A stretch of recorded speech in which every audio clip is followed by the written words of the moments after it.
شیر افضل مروت پی ټی آی ته دوباره را روان دی. په سوشل میډیا باندې دا خبره ډیره زیاته زیرګرد شته، خو د عمران خان خور علیما خان د شیر افضل مروت حواله سره چې کوم بیان جاری کړی دی نو هغه نه لګی داس نه چې شیر افضل مروت پی ټی آی ته واپس را روان دی یا پی ټی آی ولا آفر کړی چې واپس تا مونږه اخلو.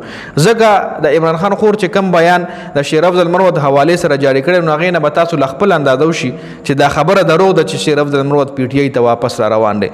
خیر په دې باندې هم ډیټیل سره خبره کو بل تاسو لیار شي چې د خواجه آصف د استعفا خبر را روانه و چې خواجه آصف استعفا خلی نو دا غي نجم سیټي مکمل خلاصه بیان کړی دا.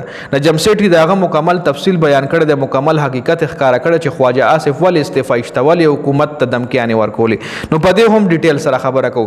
ټو نړم باندې په شیر افضل مروت باندې خبره کو چې شیر افضل مروت پی ټی آی ته واپس راځي کنه دا اسه منګړت خبرونه دي د کیس ریالټي نشته دي. ځکه په میډیا باندې ډیر نام نهاد صحافیانو دا خبره ریپورت کړی دا چې شیر افضل مروت پی ټی آی ته واپس راځي.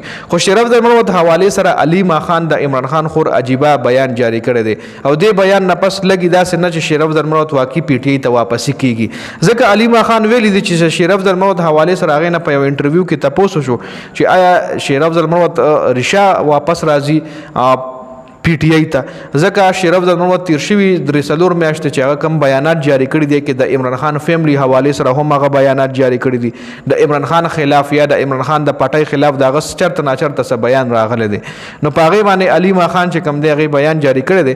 علیما خان ویلي دی چې شیر افضل مروت غونته خلق چې کم دی بے شرمه خلق دي. هغه په ټي وي شو ته په دې لګل کېږي ټي وي شو ته هغه د لپاره لګل کېږي چې هغه د عمران خان په فیملی باندې حمله وکړي. داغه ذهني حالت خراب دي او پاغه باندې خبرې کول هسې وخت ضایع کولی. مطلب صحافیانو ته وی چې په دې ټاپک خبره نه کو په دې خبره کول هسې وخت ضایع کولی. مطلب چې دا کومه خبره علیما خان کړې دي نو غوسه کې هم دي او لکه ډیر مطلب داسې اوټ اف دغه غونډه خبرې دي لګي داسې چې شیر افضل مروت واپسی چې کومه دا هغه دروغ ده. دا چې کومه خبر راځي نو دې کې هیڅ قسم حقیقت نشته ده. خیر خبر خواجه آصف چې کوم ډیر هغه استعفا چې کوم خبرونه راتلل نو هغه باندې نجم سیټي مکمل تفصیل بیان کړی دی. نجم سیټي ویلي دی چې د خواجه آصف یو قریبي ملګری چې نوم اقبال سنگیړه دی په الیکشن کې ریټرننګ افیسر هم چې د خواجه آصف ته فارم 47 تیار کړو جی د مرګري اقبال سنگیړه د کسر د خواجه آصف ته فارم 47 د تیار کړو ځکه د ریټرننګ افیسر او خواجه آصف دغه ډیر غټ قرضدار دی. خپه یو سپیشل کوډ کې وي وزمکه وا چې هغه خواجه آصف دا خواهش کولو چې دا ځان ته واخلم غزمکه زه واخلم خو خواجه آصف ته مالک غزمکه نه ورکوله. نو خواجه آصف په خپل مرګ را مخ کې کو اقبال سنگیړه په را مخ کې کو چې ته د ازمکه واخله زما زخیر پیسې بزدر کوم د ازمته مخ کې شدي مالک نه راته ازمکه واخله.